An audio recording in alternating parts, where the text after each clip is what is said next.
This is the Cluster Funk Acapella Freestyle. One take, first round. I'm KUB. It's on me. I said I'm chilling on this bar stool. I swear that they're like large cool. I'm about to be in cluster funk, dancing through the space junk. I wonder what they think of me. Promise that I'll be chilling. It's like pedantry because they can't see the things I see. I'm up in the eagle's tree and I'm about to go get some food. Like, what the fuck you really think it is? When I come through, I could probably come and punch some kids because they don't talk to me the way that they should. Give me some respect or I'll come through and sit up in your hood. Like, what? If I stop, it's just a stutter. If I ever take it back, then it's probably to your mother. I was chilling, I don't love her, but I gotta get some butter on my toast. That's French to say, I pray the Holy Ghost. And he's been asking me questions like, what you been looking at? Why you be chilling with these people that don't really rap? I know that you've been looking in a different way, but I've been running out of things that I should really say, so it's just an interview. Really, I got different views. If I don't say it all to you, then it's in my music too. But I'm about to lose it for I had it, so I gotta put it back and return to the planet. That's all. Cluster Funk 2020 coming at you live, loud, in charge. It's your boy KUB. Can't wait to turn up with you. We're finna go crazy. Tell us a bit about KUB. KUB is a free-spirited individual. He enjoys long walks on the beach. He really finds himself in his music, and he enjoys sharing vibes with cool people. That's a little bit about KUB. How did you come up with the name KUB, and what does it stand for? So it was completely bestowed upon me, and this is a real story, where the day I was born, the way my dad tells the story is I came out of the womb, and I looked at him, and he said I looked just like a little bear cub, like with my eyes and everything. So I've actually been KUB since the day of my birth. I did not make it up. It doesn't stand for anything. That's just my name. That's what everyone calls me. So I'm KUB. Who inspires you and your music? That is a big question. I have to say my biggest inspiration would have to be my dad. He's a percussionist. He's a drummer. So I grew up with all kinds of drums in the house, always going to my dad's concerts. My uncles are also in bands, and my dad and my uncles have been playing together my whole life. So I grew up listening to a lot of their music, which is kind of rock and rap mixed together. So I started from there, listened to a lot of rock when I was little, and then discovered hip hop on its own kind of in 8th grade. So I was listening to a lot of Lupe Fiasco, Jay-Z, a little bit of Mos Def and Talib Kweli. DMX is one of my earliest rappers, Toby Mac. Then rock bands like Chevelle, Killswitch Engage, Slipknot, POD, Korn, Rage Against the Machine. So I have a really diverse background of music, and I'm really just starting to experiment how I can bring kind of those different inspirations of my own into my own music, and how I can put my own twist on these different styles that I've been exposed to. What local Iowa venues have you played at, and what is your favorite venue to play at? I performed at Vaudeville Muse. I performed at Lefties. I performed at just like the Des Moines, what's that called? Des Moines Brew, the coffee shop.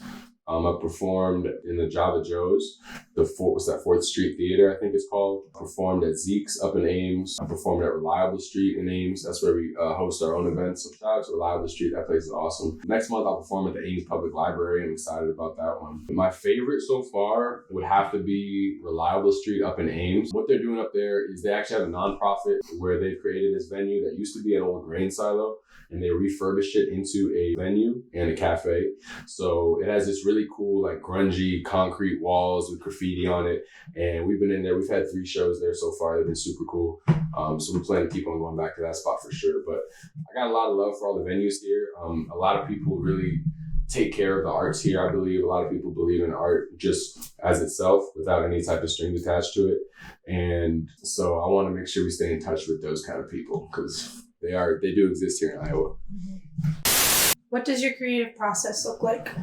A lot of putting things off, procrastinating, and then kind of waiting for inspiration to hit. I've gotten a lot better about that, where now I actually I'll write every day, and work on things every day, even if it's boring. But for the most part, I kind of just live life and then wait for some cool shit to hit my mind or to hear. I hear something cool or someone says something cool, and then it's like, wait just a minute, we could do something with that. It's really scattered though. I have like notes on my phone and notes in my notebook. A lot of times when I do a song, I'll just turn on the beat and, punch in and freestyle it. So it really varies, but I'd say scattered for sure. How do you balance your music with other obligations? In 2017, I left Iowa State University and started Lonely Grave LLC. Lonely Grave, shout out Lonely Grave. Honestly, I'm still kind of building what that is as an idea because I don't want to limit it, but I started managing a series of shows down here in Des Moines and started working with a lot of artists around here. So I'd say ever since I left school in 2017, I've kind of made music more of a focus. It hasn't always been music especially. It's also been, merch and setting up shows and stuff like that. But these creative passions, along with my family, are really the only things I do. So it makes it pretty easy to cut out the other obligations. Tell us more about Lonely Grave. So Lonely Grave is a company that I founded with one of my high school friends back in 2017. Back then we did like a big merch drop and we were putting out music videos for artists in the area. And nowadays we have the website going and we're starting to get back to the blog function where I really want Lonely Grave to be a platform for artists that don't have resources to music videos, don't have resources to venues. And because I've spent enough time kind of chasing after these things that at least I know who to talk to. So if you come to me, come to Lonely Grave, I can tell you, hey, you need to do this, this, and this for your career. Like, you need to get some photos taken. You need to try to get a show at Vaudeville Muse, such and such. So Lonely Grave, it's still in its baby infancy. But if you go over to lonelygrave.com, you're going to be blown away by the level of merch that we have for sure. How often are you writing music? I write every day. I definitely don't write enough every day, but I'm always thinking about it. I always have like probably 5 or 6 different songs I'm working on. I release a song every week on SoundCloud. I'm always in the studio. Well, I can't say always in the studio, but I go to the studio at least a couple times a week, and I'll usually end up talking to someone there that leads into a feature down the road. So it's always something I'm strategizing. So yeah, it's an everyday thing for me. If you weren't creating music, what else would you be doing? That's a good question. That's a really good question. I guess I'd probably travel more. I like traveling a lot, and I am about to start traveling more. I just took a little baby trip to Minneapolis, which counts as traveling for me. I guess I'd travel more. I would probably go back to school just because I do like learning a lot. I didn't like college specifically, like the system, how everything worked, but I do like learning. So I try to work for a nonprofit. That's what I would do. That's what I was studying when I was in school. What is one message you would like to give to your fans? To my fans, is definitely be yourself, period.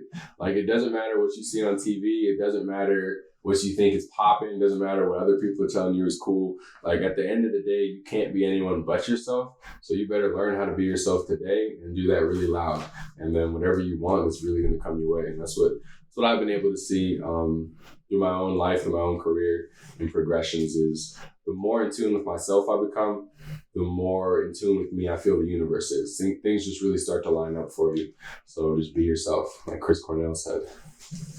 What are your expectations for Clusterfuck? I'm expecting to have a great time. I'm expecting people to be losing their minds. And I'm really expecting to hopefully meet a real bunch of artists, kind of like myself, that have similar goals as far as just creating for the sake of creating and helping other people kind of be inspired to live their own dreams out and to be themselves, like I said. So I'm expecting good things from Clusterfunk. Who would win in a fight between Spider-Man and Batman, and why? Spider-Man would win because Batman doesn't have any real powers. Spider-Man has superhuman strength and he can shoot webs out of his hands, so Batman would be finished. Awesome. Big shout out to Ames in general, the town of Ames, and specific people within that town. My homie Siriaco, he goes by Siricasso. He's been making a lot of noise up there with his graphic design. He does some of the sickest murals you'll ever see, and his t-shirts are ridiculous. So he and I, we've been working together, throwing shows at Reliable Street up in Ames, and we just want everyone to know to be looking out for us. You don't have to come find us because we're going to come to you. You'll hear about it eventually. But Steve Costo is someone up there in Ames that is really, he actually has a Save the Art movement that we've been working on, where the shows that we throw and a lot of the art that he releases is released specifically with the goal of just inspiring people to, at the very least, look at something that someone else did and be like, well, I mean, I can do that. At least I might not be able to make that specifically, but I knew him growing up. And so he's no different from me. I know that I can do something like that myself. And so Ames really has a supportive community amongst artists, of people who value art for itself, value art as a form of communication and a form of survival. And so I'm really thankful to a lot of people up in Ames. I'm thankful to my parents, of course, for nurturing and allowing all my creative exploits. Thankful to Gorilla Studio up in Ames. Shout out to the Jungle. That's a good place to record your music at. My homie Kush, we just released a song called Goose a couple weeks ago. That's been it was a lot of fun to put together. It sounded really nice. A shout out to my dude Jonathan.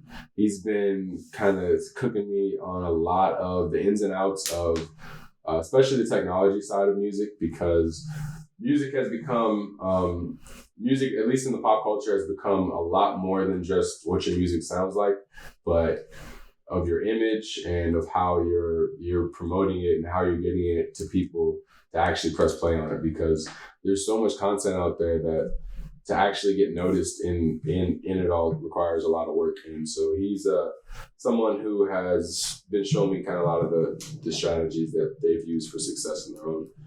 So shout out to his artist, Lucas Omni. That guy's ridiculous. He's getting crazy plays on SoundCloud. But yeah, shout out to you guys. Thanks for having me out here for Cluster Funk. I think it's going to be crazy.